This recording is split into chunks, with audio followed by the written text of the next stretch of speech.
Hi, this is Keith with How to Build Your Own Home, and I'm talking about the Bermuda Triangle of utility connections on a home. And sometimes they all converge in the same spot, and it can be a real nightmare. I kind of want to walk you through what I'm dealing with and what my plans are and how to deal with all this. First of all, I've got a septic line that's coming out of the house right over there, and it's going to come right along here. And you can see the pit that we've started to dig anyway. That's where the tank is going to go. And then the leach lines will go out that way. Well, I've also got a power line and low voltage line coming right up through here. Okay? So this is going to be deeper than the septic. That's going to be 3 feet deep. It's the code for my local power company. And my septic here is going to be probably a foot below that based upon where my elevation is. And I'm not done. I've got to bring gas up here too. I don't want to have the gas meter up front. It just would look ugly. I want to try to avoid that, which means I've got to enter the Bermuda Triangle again. So I'm trying to, and my gas line is 18 inches deep. And so I'm trying to think out where best to land that.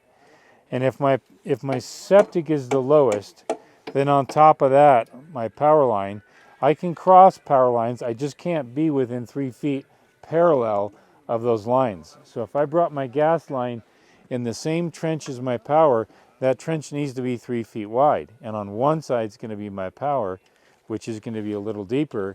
And then as I bury it, as I bury it 3 feet away, that's going to be my gas line. Okay, I'm at the street here, and you can see this is the easement to the property where I'm building. And the Bermuda Triangle that I was talking about is up there where that white pipe is coming up.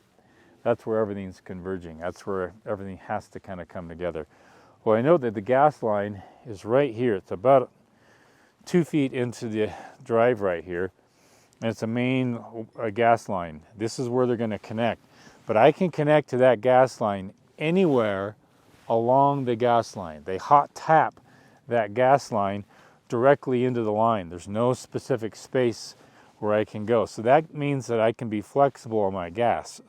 But my power, I can't. So what we're going to do, I'll show you. We're going to go down here. You'll notice here that I've got a water meter here. So that tells me where my water line is. I've got an 8-inch water main going right this direction. So that's a hard fixed position for something. My power pole is right here. So I want to take the utility line from my gas and my power underground from the power pole straight up the parcel here, and then we'll come in where the Bermuda Triangle is over there. The advantage to this is I now know where my water meter is. I come about 3-4 feet off the water meter. I dig down and I find my gas, which is about 3 feet away from the water main. I hot tap into my gas right here, and that connects all the way up using this same trench that's 3 feet wide, 3 feet deep. Gas only has to be 18 inches in my area, but my power has to be 3 feet down. Now that I've got a trench going up this way, that trench is real close to the power pole. I'm going to grab the power off the power pole, come down underground, and go all the way up to the house and dive right into the home there. And I'll take the power under the slab right up through the conduit, which is already there. Just 2 feet away, we're going to take the stub for the gas meter, and that's going to connect to the house.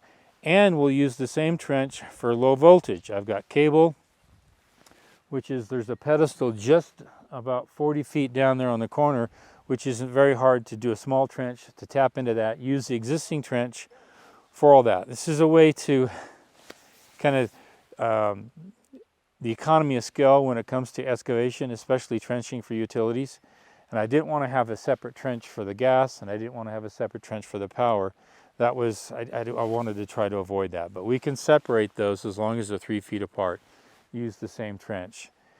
Power and utilities are like a puzzle piece. It's kind of like, okay, where can I tap into power? Where can I tap into water? And water typically comes off a meter, and so you're fixed in that location. Luckily, in this build, I brought the water from 300 feet down that way. They put in a valve station right here, and it goes that way, then it comes into the lot. We continued up with an 8-inch line all the way into the lot. and then there's a meter up in there. So I'm fixed as to where I'm going to connect to water. But I was part of that design. I was part of the placement of that. Now I'm designing for gas and power and low voltage. So I'm going to save some by trying to create a trench and put it all into one trench and save myself a headache. Plus, I got to deal with septic. I'm going to be doing a post on a really complicated septic situation, and I just had it redesigned. I'll share with you that on a future post. Make sure you subscribe, like, and to the channel, because I'm going to go through a septic system that I literally had to redesign because the design system that was given to me by the engineer wasn't work. So I went back to the engineer, the geotech engineer, and I said, the topography doesn't allow for what you've designed. I've redesigned the home. And another post I talked about flipping the home. I literally had to flip the home to make it work for the topography. But now, as a result, I used up an area for a septic, and now this area is going to be used for the septic. But I can't have my utility lines running right through it. I got to push them off to the side. And that's why I'm trying to get gas and power in the same trench, because I'm trying to preserve the area I need for septic leach lines. Thinking three-dimensionally like that, and if you keep in mind that you have utilities, you've got your power, you've got your gas, you got your low voltage, you got your water line, and if you're connected to the city sewer, that's another attachment coming through the property. So typically between 5 and 4 different utility lines coming through the property. Where are you going to connect to those? Well, I have found in my experience that the gas is the most movable connection, because the meter on the gas is right by the house. As soon as they take their line and they hot tap that, they take it and the meter is right to the house, which means the gas company is responsible for everything up to the meter. Same thing with the water line. There's a meter. The city, the utility company is typically responsible for everything up to the meter. You pay for the meter, then after the meter, it's your responsibility. You take that on that way. Same thing with power to some degree. I did a home just over here a couple of years ago, and to bring power into the home was 350 feet. Well, their max was 150 feet. So I had to have a meter half the distance, meaning that the city, that power company they couldn't guarantee a sufficient amount of power because there's a drawdown on the power when you go that far distance. So we did a pedestal with a meter pedestal half the distance. So I came up with conduit up to the half the distance, and they came all the way in with a meter pole. And sometimes you'll do that. I've seen, especially in rural areas like this, they will put the meter right there on the pole, and then that's all they're responsible for. Then you've got a trench from here all the way to the home, but factor in that distance. Are you going to have some weakening in the power when you go that huge distance? A lot of things to think about. I could talk forever about utilities. I've had some real doozies when it comes to those. But just think, if you can look at your plot plan, imagine fingers or lines coming into the property where you're going to tap into power, gas, water, etc. And if you can think like that, then you can say, hey, wait a minute, what if we did it this way and moved it this way? Would that help? And if you start thinking like that, you can help yourself out and not run into some headaches like I'm dealing with up there, the Bermuda Triangle. But it's only a small section.